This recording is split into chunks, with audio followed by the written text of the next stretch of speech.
معاشرے کے اندر جو ہمارا معاملہ چل رہا ہے، جس حالت میں اپنی زندگی بسر کر رہے ہیں، معاشرے کے ہر صاحب نصاب، ہر امیر آدمی، ہر صاحب ثروت آدمی جو تھوڑا بہت بھی مال رکھتا ہے، اسے چاہیے کہ اپنے غرباء اور مساکین بھائیوں کا خیال رکھے۔ اسلام کی کوئی خوشی دیکھ لے، روزہ ہو، عید الفطر ہو، عید الاضحیٰ ہو، جب بھی یہ خوشی کا مقام آتا ہے تو نبی پاک صلی اللہ علیہ وسلم نے تعلیم دی ہے۔ روزے رکھتے ہو؟ ہاں یا رسول اللہ رکھتے ہیں۔ سنو، سارا مہینہ تم نے روزے رکھے ہیں، جب تک صدقہ فطر ادا نہیں کرو گے، اپنے غریب بھائیوں کا خیال نہیں رکھو گے، تمہارے روزے آسمان اور اللہ رب العزت کی بارگاہ میں معلق رہیں گے۔ عید قربان آتی ہے، ہاں عید آ گئی ہے، قربانی کر دی ہے، ہاں کر دی ہے۔ سب سے پہلے غرباء مساکین کو دو، ایک حصہ اپنے لیے، ایک حصہ دوستوں کے لیے، ایک حصہ غریبوں کے لیے، تب جا کر تمہاری قربانی کو قبول کریں گے، ورنہ قبول ہی نہیں کریں گے۔ اسلام نے اپنے غریب بھائیوں کا خیال رکھا ہے، اور اسلام کا مدار کیا ہے، اسلام کا نظریہ کیا ہے، باقی سارے کنسپٹ پڑھیں آپ، دعوت فکر دیتا ہوں، پڑھنے کی فکر دیتا ہوں آپ کو، آپ پڑھیں سارے مذاہب کو، کمیونزم پڑھیں، سوشلزم پڑھیں، کیپٹلزم پڑھیں، جو مرضی نظریہ پڑھیں، سارے نظریات پیسہ اکٹھے کرنے کی طرف ہیں، how to make money, how to collect money, لیکن اسلام ہے صرف ہاؤ ٹو اسپینڈ منی، کہ پیسہ خرچ کس طرح کرنا ہے۔ باقی سارے نظریات یہ نظریہ پیش کرتے ہیں کہ پیسہ اکٹھا کس طرح کرنا ہے، اور اسلام کیا نظریہ پیش کرتا ہے کہ پیسہ خرچ کس طرح کرنا ہے۔ اگر یہ پیسہ معاشرے کے اندر تقسیم ہو جائے گا، منی سرکولیٹ ہو جائے گی، تو ہر بندہ اس سے نفع حاصل کرے گا۔ جس وجہ سے آج امت مسلمہ پریشان ہے، وہ پریشان کیوں ہے کہ دولت چند ہاتھوں میں چلی گئی ہے، چند ہاتھوں کے اندر محبوس ہو کر رہ گئی ہے، معصور ہو کر رہ گئی ہے، اس لیے باقی افراد وہ غربت کی زندگی بسر کر رہے ہیں۔ اور اگر یہ دولت تقسیم ہو جائے، ایک بندہ ضرورت پڑے، ایک سرکل کی صورت میں اگر گھومتی رہے، تو سارے لوگ اس سے نفع بھی حاصل کر رہیں گے اور مال بڑھتا رہے گا۔ یہ اسلام کا نظریہ ہے۔ آج ہم اسلام سے دور ہوئے ہیں، قرآن کی تعلیمات سے دور ہوئے ہیں۔ باقی جتنی بھی ویسٹرن سوسائٹی ہے، یورپ کی سوسائٹی ہے، انہوں نے نظریہ اپنا پیش کیا ہے، لیکن عمل وہ قرآن کی تعلیم پر، اسلام کی تعلیم پر کر رہے ہیں۔ آج ان کے اندر منی سرکولیٹ کر رہی ہے تو سارے خوشحال ہیں، اور ہم سانپ بن کر اپنی دولت کے اوپر بیٹھ گئے ہیں، ہر بندہ پریشان ہے۔ یہ پریشانی کیوں ہے کہ جن لوگوں کے پاس دولت ہے وہ سانپ بن کر اوپر بیٹھ گیا ہے، تاکہ ہماری دولت کسی اور کے پاس نہ چلی جائے۔ اور نبی پاک صلی اللہ علیہ وسلم نے فرمایا، میرے صحابہ، اس سے بیوقوف شخص کون ہوگا جو اپنے مال کی حفاظت نہیں کرتا، دوسروں کے مال کی حفاظت کرتا ہے۔ نبی پاک صلی اللہ علیہ وسلم صحابہ نے پوچھا، یا رسول اللہ وہ کون شخص ہے جو دوسرے کی مال کی حفاظت کرتا ہے؟ نبی پاک صلی اللہ علیہ وسلم نے فرمایا، میرے صحابہ، تمہارا مال وہ ہے جو تم نے اللہ کی راہ میں خرچ کر دیا، تمہارا مال وہ ہے جو تم نے اپنی اولاد پر خرچ کر دیا، تمہارا مال وہ ہے جو تم نے اللہ رب العزت کی رضا کے لیے معاشرے کے غرباء اور مساکین کے لیے خرچ کر دیا۔ اور باقی مال جو جمع کر رہے ہو، یہ تمہارا مال نہیں، یہ تو تمہارے ورثاء کا مال ہے، آنے والوں کا مال ہے۔ اور وہ شخص کتنا بیوقوف ہے جو دوسرے کے مال کی حفاظت کر رہا ہے۔ ہم بھی اسی زمرے میں آتے ہیں، اسی کیٹیگری میں آتے ہیں، ہم بھی دوسرے کے مال کی حفاظت کر رہے ہیں کہ نہیں کر رہے؟ کروڑوں روپیہ جمع ہے بینک کے اندر میری اولاد کے لیے، بیٹوں کے لیے، 5 کوٹھیاں ہیں، 10 کوٹھیاں ہیں، کاریں ہیں، ملے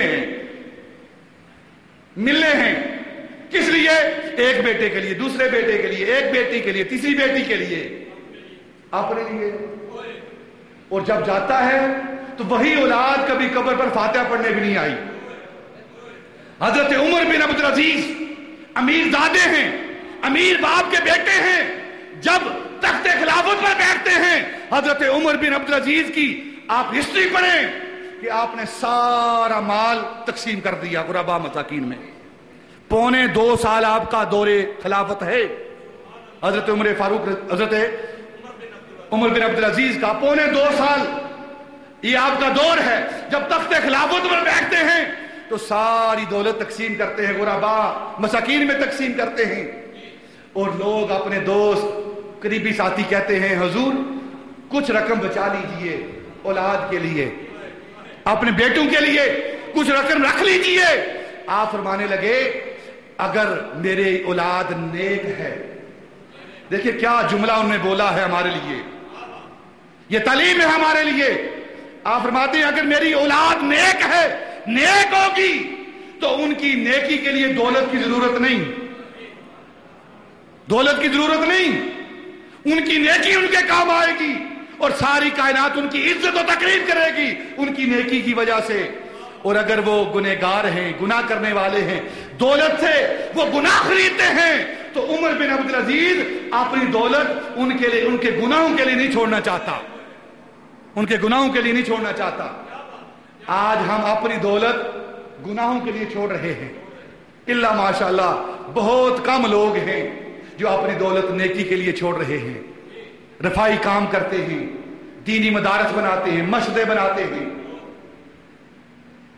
اللہ کے بندوں کی خدمت کرتے ہیں، بہت کم لوگ ہیں، ورنہ اکثریت ان لوگوں کی ہے ہمارے معاشرے کے اندر جو اپنی دولت گناہوں کے لیے چھوڑتے ہیں۔ جب باپ سود کا، حرام کا پیسہ اکٹھا کر کے چھوڑ جاتا ہے، اس دنیا سے جاتا ہے، پھر اولاد کیا کرتی ہے کہ اس مال سے عیاشیاں کرتی ہے، گناہ خریدتی ہے، کبھی شراب کا گناہ، کبھی زنا کا گناہ، کبھی کوئی گناہ خریدتے ہیں۔ یہ کیا وجہ ہے؟ وہ حرام کا مال جو جمع ہو چکا ہے یہ اس کی نحوست ہے۔ اور ایک اور بات عرض کرتا چلوں، آپ اکثر ساتھی سوال کرتے ہیں کہ یہ بد مذہب لوگ پیدا ہو رہے ہیں، اہل سنت سے نکل رہے ہیں، اس کا سبب کیا ہے؟ اس کا سبب بھی حرام مال ہے۔ جس کے پاس زیادہ مال آتا ہے وہ مسلک کے اہل سنت کو چھوڑ کر بد مذہب ہو جاتا ہے۔ یہ کیوں ہو رہا ہے؟ اس لیے ہو رہا ہے کہ وہ غلط مال، حرام کا مال، اسے اصل مسلک چھڑوا کے بد مذہبی کی طرف لے جا رہا ہے، یہ اس کی نحوست ہے۔ یہ جواب ہے ان لوگوں کے لیے جس کے پاس تھوڑا پیسہ آیا، باپ اس کا پکا سنی، نبی پاک کا غلام، اولیاء اللہ کا غلام، صحابہ اہل بیت کا غلام، اولیاء اللہ کو ماننے والا، بیٹے کے پاس پیسہ آیا، نہیں میں نہیں مانتا کسی چیز کو، پیسہ کہاں سے آیا؟ حرام مال آیا ہے۔ جس کے پاس حلال مال آئے، میں گارنٹی سے بات کرتا ہوں وہ اپنا مسلک تبدیل نہیں کرے گا، اپنا مسلک تبدیل نہیں کرے گا۔